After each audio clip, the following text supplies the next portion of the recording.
Hi, I'm Sean. I'm Rhonda. What do you do when you don't get what you want in your marriage? Sometimes we need to consider ourselves and examine ourselves to see, do we need to make a change? And if that's not the case and we feel like there's nothing more we can think of to adjust, then what? We need to be able to present our requests to our spouse and then leave it up to them to decide what they're going to do with it. Too many couples demand. It's not a request. It's almost like people think that because we're married, I can tell you what to do. You're my puppet. And while we know 1 Corinthians 7, we're supposed to want to please our spouse, this is what we're told to do, rather than seeking our own pleasure and demanding from our spouse. A lot of couples don't do this.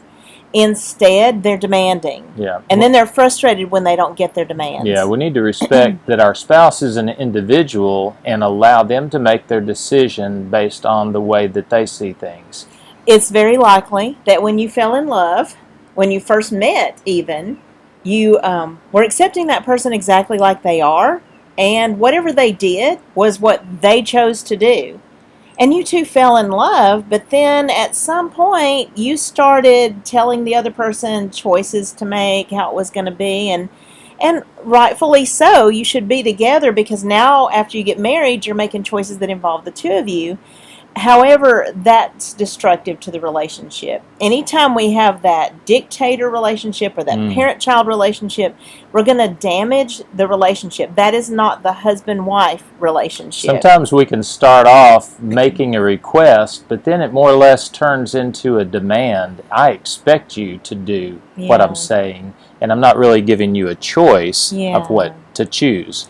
And then that request I'm making becomes almost like an idol. Everything begins to revolve around it, and I expect you to obey my commandments concerning this thing. And now the spouse can care more about what that request was than about the spouse, because the issue then becomes that elevated, and that's not appropriate if we allow what we want to mean more to us than the spouse. You know, all of our decisions need to look like a blend of he plus she into more of a we.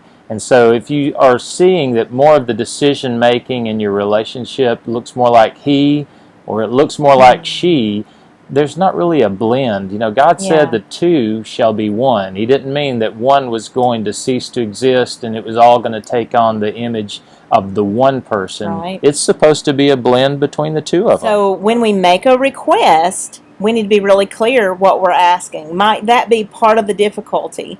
Because if emotions or intensity or other things get pulled into this discussion, does our spouse even know what we want? Because so many times we'll work with couples, and when the spouse knows what they're being asked to do, they're okay with complying with that. Yeah. You know, we need to be open enough to let our spouse know of the impact that their choice is having on us. And so if it's having a negative impact, you need to let them know, not in a demeaning way and not I expect you to change, but more in an informing way.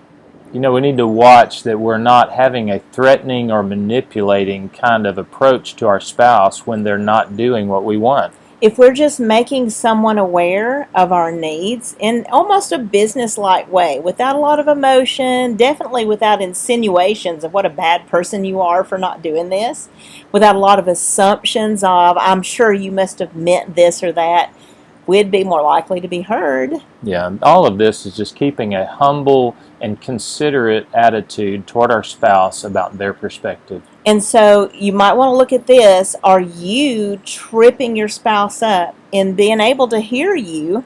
And maybe that's part of the problem that there needs to be an adjustment about. I think so many times we've got to watch our own attitude and perspective first.